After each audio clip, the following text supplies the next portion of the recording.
Today's read aloud is called The Last Stop on Market Street. Words by Matt de la Peña and pictures by Christian Robinson.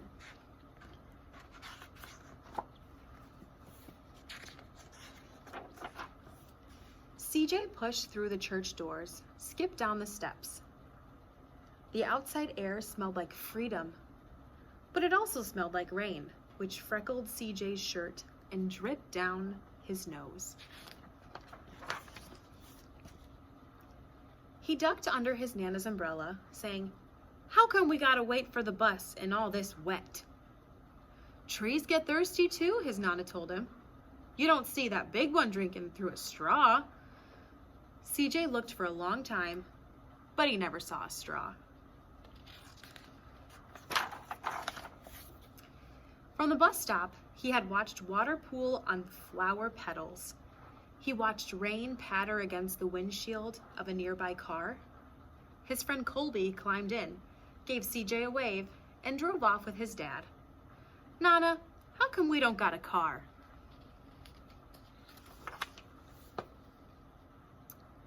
"Boy, what do we need a car for? We got a bus that breathes fire. And old Mr. Dennis, who always has a trick for you." The bus creaked to a stop in front of them.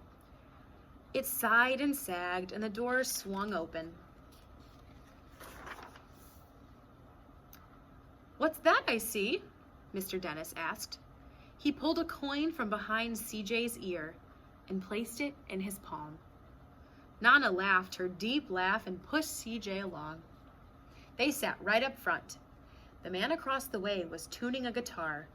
An old woman with curlers had a butterfly in a jar. Nana gave everyone a great big smile and a "good afternoon." She made sure CJ did the same. The bus lurked forward and stopped, lurked forward and stopped. Nana hummed as she knit. "How come we always gotta go here after church?" CJ said. "Miguel and Colby never have to go nowhere." "I feel sorry for those boys," she told them.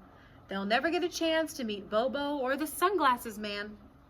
And I hear Trixie got herself a brand new hat." CJ stared out the window, feeling sorry for himself. He watched cars zip by on either side, watched a group of boys hop curbs on bikes. A man climbed aboard with a spotted dog. CJ gave up his seat. "How come that man can't see?" "Boy, what do you know about seeing?" Nana told him. "Some people watch the world with their ears." "There's a fact. Noses too," the man said, sniffing at the air. "That's a mighty fine perfume you're wearing today, ma'am." Nana squeezed the man's hand and laughed her deep laugh. Two older boys got on next. CJ watched as they moved on by and stood in the back. "Sure wish I had one of those," he said. Nana set down her knitting. "What for? You got the real-life thing sitting across from you. Why don't you ask the man if he'll play us a song?" CJ didn't have to. The guitar player was already plucking his strings and began to sing. "To feel the magic of music," the blind man whispered, "I like to close my eyes." Nana closed her eyes too. So did CJ and the spotted dog. And in the darkness, the rhythm lifted CJ out of the bus, out of the busy city. He saw a sunset color swirling, crashing waves. Saw a family of hawks slicing through the sky. Saw the old woman's butterflies dancing free in the light of the moon.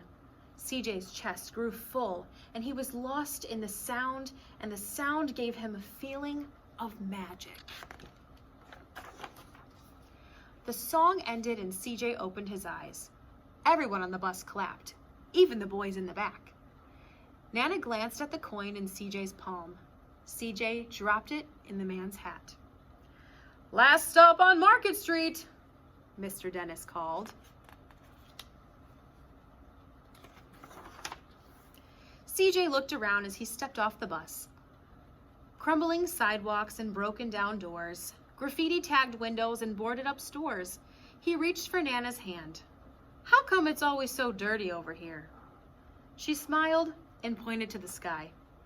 Sometimes when you're surrounded by dirt, CJ, you're a better witness for what's beautiful. CJ saw the perfect rainbow arching over the soup kitchen. He wondered how his Nana always found beautiful where he never even thought to look. He looked all around them again, at the bus rounding the corner out of sight, and the broken street lamps still lit up bright, the stray cat shadows moving across the wall. When he spotted their familiar faces in the window, he said, "I'm glad we came."